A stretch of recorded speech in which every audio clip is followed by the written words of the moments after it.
To discuss, I welcome Leonardo and Tudor.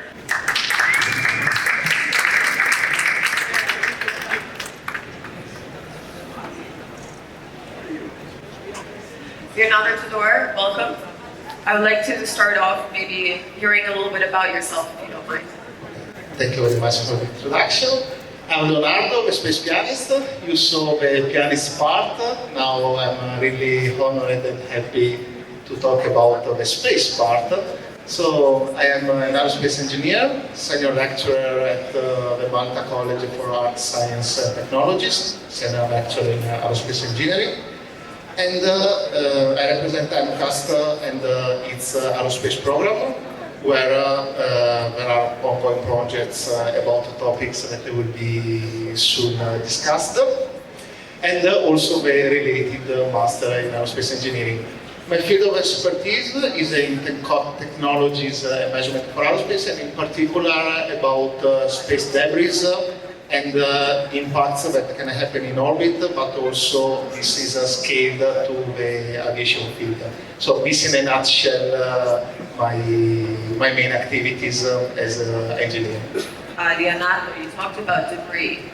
So based on also 3D printing, how you mentioned more renewable material for using for the spacecrafts, how do you think that will affect also debris in the space? So space debris became in the last 15 years, at least more, but above all the last 15 years, a topic that seems far from our daily experience, but in reality affects us much more than we think. Why? Because since the launch of the first satellites of the Sputnik 1, we started populating the orbit around our planet. In particular, the so-called LEO, low Earth orbit. And the population of inactive satellites increased, or damaged satellites, and consequently also debris and the risk of impacts, making mission risking partial failure, catastrophic failure, but also putting at risk the manned mission. Basically, as humans, we are also polluting space, at least the one around us. So what you're saying is that they also they actually eliminate the debris? Yes, there are active debris removal is one technique. Another one is like in low Earth orbit, above all we were mentioning before, small satellites. There are a lot of CubeSat. CubeSat are a lot. They are not really a risk because they stay in orbit 1, 2, 3 years, and they re-enter the atmosphere and they burn. So are the bigger satellite of the risk.